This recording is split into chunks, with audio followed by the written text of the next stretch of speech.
on this Sunday night, sending in reinforcements. The military and Red Cross head to Alberta. It's welcome and needed, but it might not be enough. But is it too little, too late? Ottawa under fire for failing to charge a Canadian accused of supporting ISIS. Plus, America's battle over abortion rights, nearly 50 years after Roe v. Wade. And the unprecedented demand for medically assisted death in one Canadian province. Global National with Robin Gill. Good evening and thank you for joining us. Members of Canada's military are scheduled to arrive in Alberta tomorrow to help the province deal with its escalating pandemic crisis. Intensive care units are double their normal size and every available resource is going toward patients with COVID-19. But the Delta variant is still surging in this part of Canada. And as Heather Yourex-West explains, doctors on the front line say the incoming federal help is not enough to keep pace with demand. Inside Edmonton's Royal Alexandra Hospital, the ICU is drowning with more patients than it's ever seen. This reminds me of, all of these movie scenes where people are in rooms with water coming up and treading. And, there's this point where people are literally tilting their head trying to gasp the last air in the room. That's where our hospitals are right now. Except in emergency cases, operating rooms across the province have gone dark. Every available resource dispatched to care for those sick with COVID-19.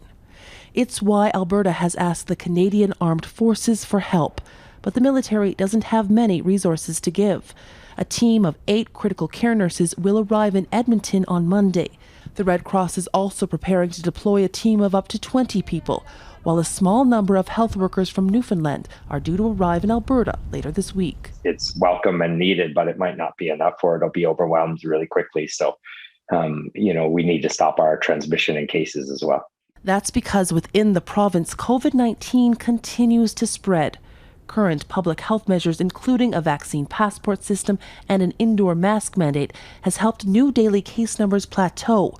But that's not enough to reschedule the thousands of surgeries canceled over the last few weeks. There's no question a lot of those patients are declining to the point where now they present as emergencies. And I've seen it myself already. I've seen a pediatric who was waiting and delayed that had to go be rushed to an emergency surgery for it, as an example. It's why many doctors' groups, including the Canadian Medical Association, have called for more restrictions, including a period of lockdown for both Alberta and Saskatchewan. But in an interview on Chorus Radio Sunday, Saskatchewan's premier said that was something his government is trying to avoid. I don't think everything is ever all off the table, but lockdowns I don't think are the thing that any government really is considering at this point in time. We have so many other tools that are available. Those tools will need to work fast to help hospitals across both provinces paralyzed by COVID-19. Heather Yourex-West, Global News, Calgary. New Brunswick is also battling a record-breaking surge in cases during this fourth wave. This weekend, the province reported over 230 new cases and 6 more deaths, higher than at any other time in the pandemic. Cases, I think this has been the most deadly week of the pandemic for New Brunswick in the past 18 months. And that is predominantly going to be unvaccinated people. Health officials say 67% of new cases involve unvaccinated people. Last month, New Brunswick reinstated its state of emergency and introduced more measures to help curb the spread of the Delta variant. Dozens of people marched through Toronto today to draw attention to Ontario's nursing shortage. We're not going to take it. Healthcare workers are calling on the Doug Ford government to do more to hire and retain staff. The Canadian Federation of Nurses Unions estimates there are more than 16,000 vacancies across the province. Frontline workers say the shortage is impacting patient care. If you need that ECG or that blood work to see if you have a heart attack and it takes, instead of half an hour, it takes 4 or 5 hours, that has real implications. And we're starting to see that. People having heart attacks in the waiting room that are not being addressed and treated adequately. The nurses are calling on the province to provide fair pay, safe working conditions, and repeal Bill 124. The legislation was introduced in 2019 and caps certain public sector wages and benefits at an annual increase of 1%. Justin Trudeau has apologized for taking a vacation with his family instead of attending events on the first ever National Day for Truth and Reconciliation. The Prime Minister's office says he spoke on the phone with Roseanne Casimir, the chief of Tk'emlúps Tishwepnik. The First Nation had extended 2 invitations for Trudeau to join residential school survivors and their families in Kamloops, BC on Thursday. That same day, a Global News camera captured Trudeau walking on the beach in Tofino on Vancouver Island. According to the PMO, Trudeau told Casimir he would visit Kamloops soon, something he has yet to do since the discovery of suspected unmarked graves at the city's former residential school.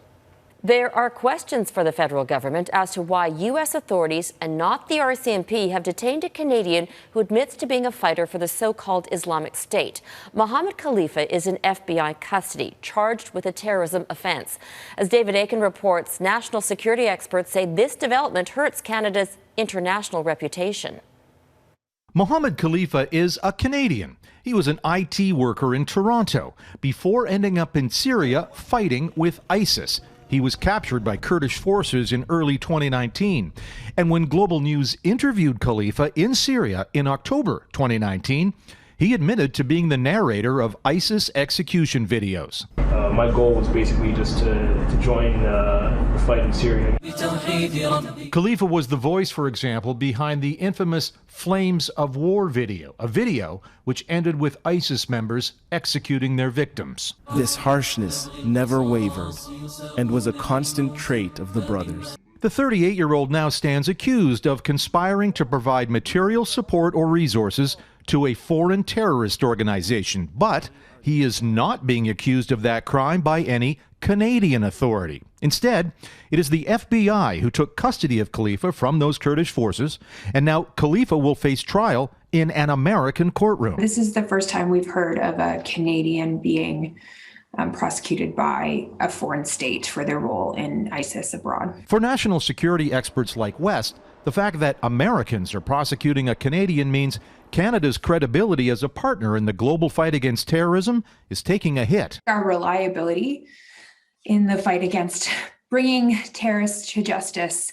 is pretty much nil right now. The RCMP have said traveling to northern Syria has been too dangerous for their investigators. But West was able to join Global News journalists who traveled to the same region to interview Khalifa and other ISIS members detained by Kurdish forces. And certainly at the time that I went, there was no indication that, in my experience, that consular services could not be provided. Public Safety Minister Bill Blair's office said Sunday it is aware of Khalifa's case, but could not explain why Khalifa will not have to answer for his actions in a Canadian courtroom. David Akin, Global News, Ottawa. In Afghanistan, at least 5 people were killed in a bombing outside a mosque in Kabul. The explosion happened during a funeral for the mother of the Taliban spokesperson. All of the dead were civilians who were outside the gates where the bomb went off. More than 30 others were injured. No one has claimed responsibility, though several recent attacks have been carried out by the Islamic State offshoot known as ISIS-K. Tomorrow, the 9 justices of the U.S. Supreme Court will reconvene for a new session. The court, which now leans sharply conservative, kicked up a firestorm last month when it declined to block a Texas abortion law from taking effect. And this fall, it will hear a case that takes direct aim at the landmark Roe v. Wade decision. Jennifer Johnson reports. Outside the U.S. Supreme Court, riot police stood between protesters for and against abortion rights. On Monday, the High Court begins one of its most controversial sessions ever. A Republican-led state is asking the court to overrule the constitutional guarantee of abortion established nearly 50 years ago in Roe v. Wade. If we're really marching for women's rights, we shouldn't exclude the preborn from that. All over the country this weekend, women marched for their right to abortion, as more than a dozen U.S. states moved to make access to abortions more difficult. A huge pro-choice rally was held in Austin, Texas, 1 month after the governor signed into law the most restrictive abortion law in the country. It bans abortions after cardiac activity in the fetus is detected around 6 weeks. For Texas, the scariest thing is that any private citizen can file a lawsuit against anybody who assists a person in seeking an abortion. This could be a friend, a provider, a nurse, a friend who's driving the person to get an abortion could potentially be sued. Many Texas women remain defiant, including this lawyer who continues to help women get abortions. Come sue me. I dare you. Last month, a sharply divided Supreme Court refused to block the Texas law from taking effect while legal challenges go forward. But the High Court will hear a Mississippi abortion case December 1st. That law bans almost all abortions after the 15th week of pregnancy. Lower courts have not allowed the law to take effect. It will be the court's biggest test challenging Roe v. Wade. I cannot believe that we're going back and erasing all the progress that we've made over the past half century. Women fear this court could be the one to take away abortion rights. 6 of the 9 judges are conservative. The last 3 were appointed by former President Donald Trump and have publicly expressed their strong opposition to abortion. Jennifer Johnson, Global News, Washington. There are calls for police reforms in the UK after 2 disturbing cases involving officers. David Carrick, a constable with the London Metropolitan Police Force, has been charged with rape. He was in the same unit as Wayne Couzens, who was recently sentenced to life in prison for kidnapping, raping, and murdering Sarah Everard. As Redmond Shannon reports, her death has put a spotlight on how police organizations investigate their own. The CCTV footage released this week is chilling. A passing bus catches Constable Wayne Couzens falsely arresting Sarah Everard in March. In the days after raping and killing the 33-year-old, Couzens buys gasoline and rubble to cover up the horrific crime.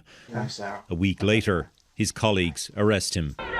Outside the sentencing hearing this week, protests demanding change within the police. I just think we're all brokenhearted and scared, and no one cares enough to make it a fundamental priority and difference.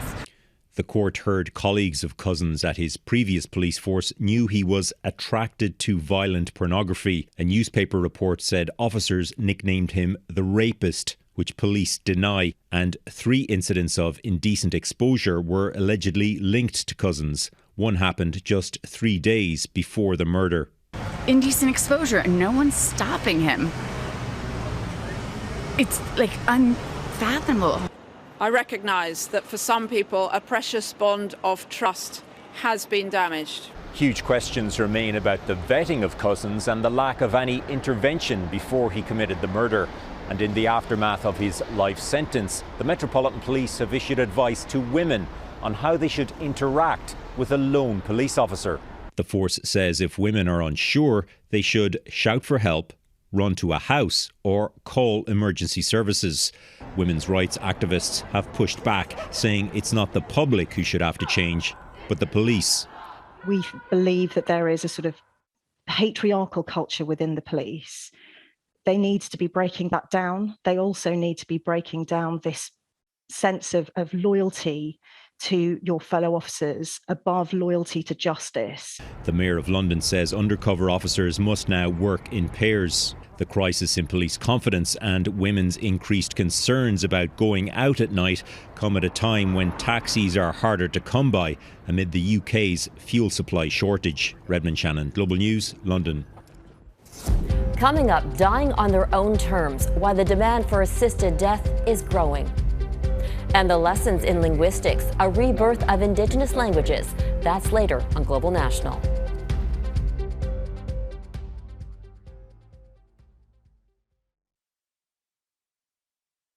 Since this country's assisted dying program was introduced in 2016, Health Canada says almost 22,000 Canadians have chosen to end their lives on their own terms. Federal legislation passed in March has made the option more accessible to some Canadians. And as Ross Lord reports, demand has been growing and at least one province can't keep up. There are 3 months remaining in this year, and Nova Scotia has already topped last year's record high number of referrals for medical assistance in dying. In a province struggling to provide decent health care services, the growing demand for assisted dying is too much. What we're faced with right now is a backlog of people who are stuck in that process who haven't yet been able to access. So we've got people, for example, who've made a referral back in May or June who haven't been seen yet, but who are now increasingly needing to be seen. There's been a surge in demand since new federal legislation passed in March. The law makes assisted dying more accessible for some Canadians, even if their death is not reasonably foreseeable. The big challenge is finding enough doctors and nurse practitioners to keep up with that growing demand, professionals who are already stretched thin by their regular duties. Other provinces could face similar problems, with the group that speaks for assisted dying assessors and providers noting applicants are facing an unprecedented and lengthening waiting list. It does point to a need to monitor access across the country and for governments to put sufficient resources into the system to make sure that these kinds of delays are not any longer than they have to be. Nova Scotia Health says help is on the way from a number of new clinicians expressing interest in contributing and by hiring a full-time nurse practitioner to help clear up the backlog. That creates a great deal of stress and suffering for these people, and we want to accommodate them as best we can. Assisted dying now represents 2.5% of all deaths in Canada. Analysts expect it to level off eventually to between 3 and 4% per year. Ross Lord, Global News, Halifax. Still ahead, an Asian country mulls a ban to take canines out of its cuisine.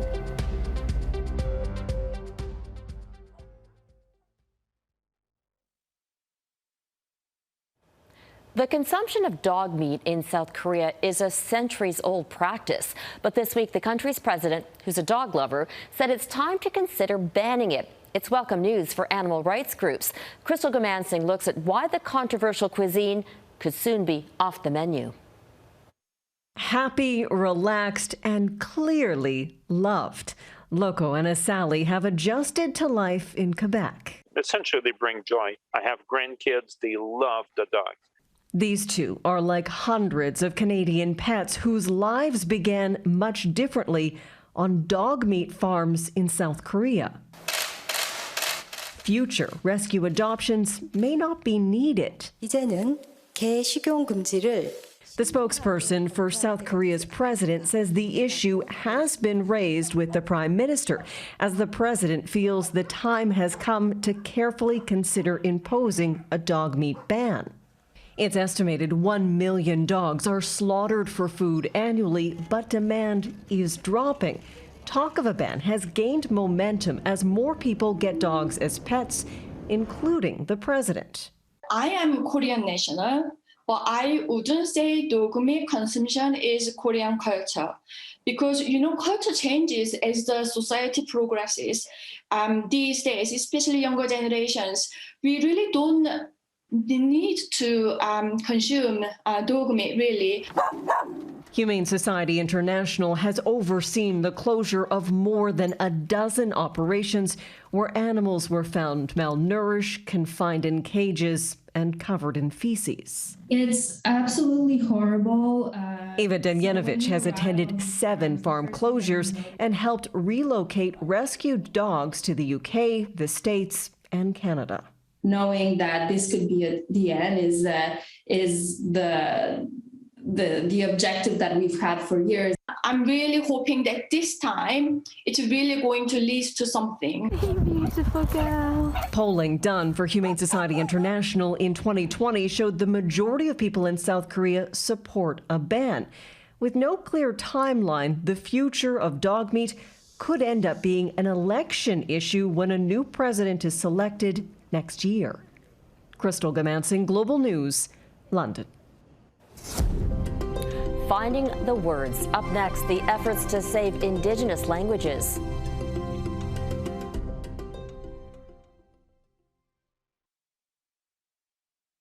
Languages are essential to the culture of Canada's Indigenous people, especially since so many First Nations were forced to give them up. The younger generations have little exposure to them, and that's why a Winnipeg nonprofit is working to preserve Manitoba's Indigenous languages to ensure they'll be passed on. Here's Marnie Blunt. A small excerpt of a book in Ojibwe, part of something bigger, an initiative ensuring Indigenous languages are not lost through generations. If we lose our Indigenous languages, it is said that then the voices of the land will be lost. And I really believe that. For Grace Shedler, growing up in a northern Fly-in Cree Nation allowed her to be connected to her language, culture, and identity. I myself was lucky to be raised in the language and in the culture. And when you are raised in the language and the culture, it kind of paves the way that you grow, right? It guides you as you get older on how you live. Now, Shedler is helping ensure other Indigenous people have the opportunity to be fluent in their mother tongue through the nonprofit organization Indigenous Languages of Manitoba. It's important for people to understand that they have a right to learn about their language and culture. Preservation of languages is waning over the years due to the impact of residential schools, colonialism, and intergenerational trauma. I'm very passionate about our Indigenous language and culture. I'm a Anishinaabe from Saiging, Nindonji, and especially with everything going on right now with residential schools and stuff, it's important that we learn this language because our ancestors couldn't. The organization provides a range of programming, preserving and teaching the languages of Cree, Ojibwe, Ojibwe Cree, Dene, Dakota, Michif, and Inuit. Really just provide opportunities to develop speakers because there aren't many left in the larger scheme of things, and we really need to develop speakers before we lose our elders who are there to guide us through that. 5 Nanan. Guiding future generations. I know that I need to make sure that I do everything I can to keep our languages alive and going. To stay connected to their roots and to this land. Marnie Blunt, Global News, Winnipeg. And that is Global National for this Sunday night. I'm Robin Gill. Tonight, your Canada is Ladner, BC, which was originally a fishing village on the Fraser River. We would love to see your corner of the country, so please keep sending your photos to viewers@globalnational.com. Thank you for watching. Donna Friesen will be back at the anchor desk tomorrow. Have a great night.